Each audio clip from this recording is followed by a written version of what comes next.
Bom dia, gente, tudo bem? Então, hoje a gente vai estar falando sobre a Guerra dos 7 Anos, tá?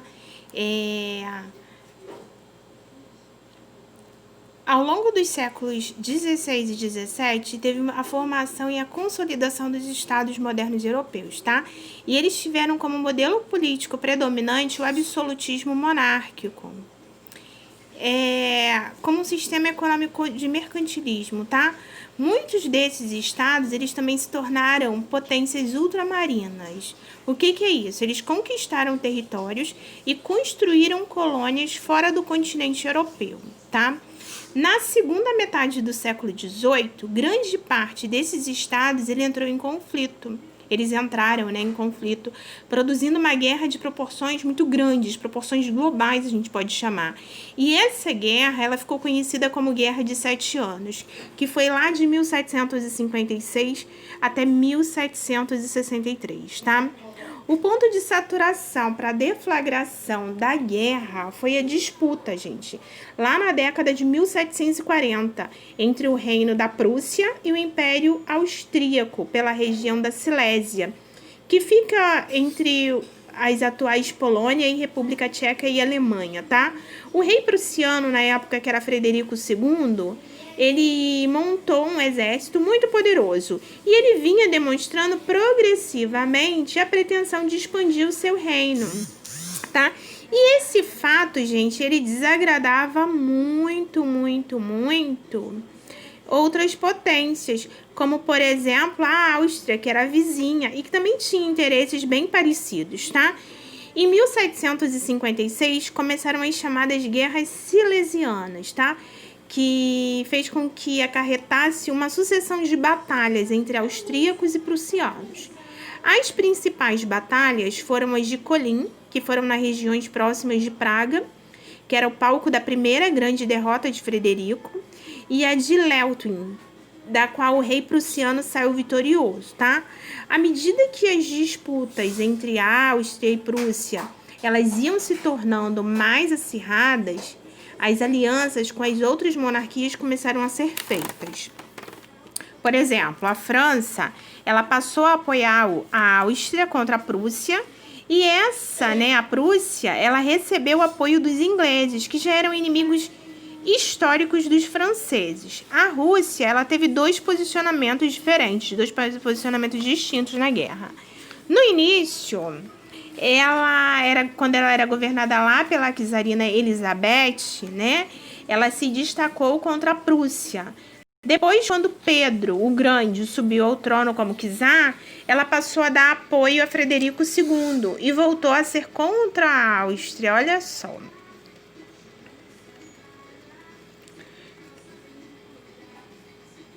Aí a gente vai falar dos impostos. Eu coloquei 3 para vocês estão vendo. Eu coloquei a lei do açúcar, a lei da moeda e a lei do selo. A lei do açúcar de 1764, da moeda também, a lei do selo em 1765, desculpa. A lei do selo, ela foi sancionada lá em 5 de abril de 1764, pelo parlamento inglês. Essa lei ela substituía o melaço, tá? E ela reduziu pela metade os impostos que eram cobrados sobre o melaço, mas estabeleceu novos impostos adicionais sobre o açúcar. E ela tinha o objetivo, o fim do contrabando e proteger os agricultores ingleses radicados nas Antilhas. E para o governo ganhar, o objetivo dela era para o governo ganhar mais dinheiro sobre o açúcar, tá? Que era indispensável nessa época e todo mundo usava. Eles taxavam o açúcar que entrava nos Estados Unidos da América e que não fosse comprado nas Antilhas inglesas, sendo matéria-prima do rum. Este, por sua vez, assim, juntamente com o tabaco, eles eram muito utilizados pelos colonos para comprar escravos na África, tá? E essa lei desagradou muita gente, que eram moradores lá da colônia inglesa. O objetivo da lei do açúcar era incentivar os colonos a consumir somente o açúcar diretamente dos ingleses. E aí eles aumentavam os impostos que os colonos deviam pagar sobre o melaço, sobre o vinho, sobre o café, sobre a seda, sobre as roupas brancas, artigos de luxo e o linho em seus portos, tá? Teve a Lei da Moeda também, que foi essa segunda que eu coloquei aí, de 1764. Ela foi criada pelo parlamento inglês na época da independência dos Estados Unidos da América, em 1764. E essa lei, ela proibia a emissão de dinheiro por parte da colônia americana e ainda limitava a alta dos preços dos produtos agrícolas. E isso piorou muito, gente, a situação dos agricultores que vendiam a maior parte dos seus produtos para a metrópole inglesa, tá? E a gente tem esse terceiro aí, que foi a Lei do Selo, tá? Essa Lei do Selo, ela foi aprovada pelo parlamento inglês em 1765 e estabelecendo, né, que todos os documentos que circulassem lá na colônia americana, elas deveriam receber o selo da metrópole. Ou seja, tudo que passava ali tinha que ter o selo da metrópole. A lei do selo determinava que jornais, livros, documentos que fossem publicados na colônia, eles deveriam pagar uma taxa, né? Que implicava em mais despesas para os colonos, né? E ela foi revogada, né, em 1766. Essa foi a lei do selo. O massacre de Boston, né? O massacre de Boston, a população das 13 colônias, elas estavam muito insatisfeitas. Ai, peraí que virou aqui. Elas estavam muito insatisfeitas com as leis que eram aprovadas pelo parlamento da Inglaterra. Essas imposições, elas geraram uma série de manifestações e protestos contra o governo inglês, tá? Em muitas cidades. Além disso, além das instituições de boicote, a compra de produtos ingleses e tal, a região de Boston, que ficava lá em Massachusetts, né?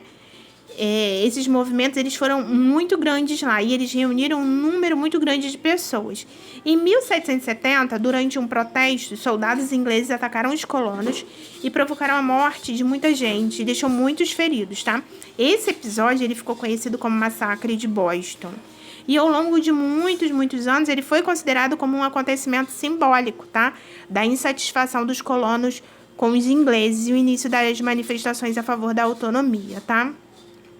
Em 1773, a situação da tensão, ela ficou muito mais grave, né? Com a aprovação da Lei do Chá.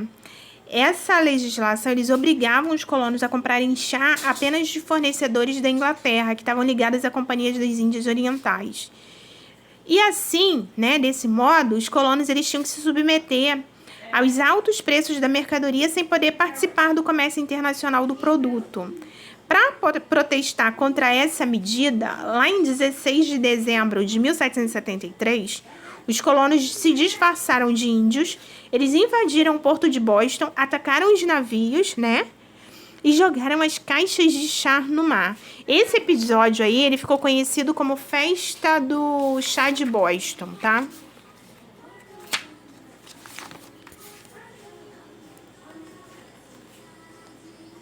Aí a gente tem uma imagem da Declaração de Independência dos Estados Unidos, né? A Declaração de Independência dos Estados Unidos foi um documento que foi... os Estados Unidos foi fundador...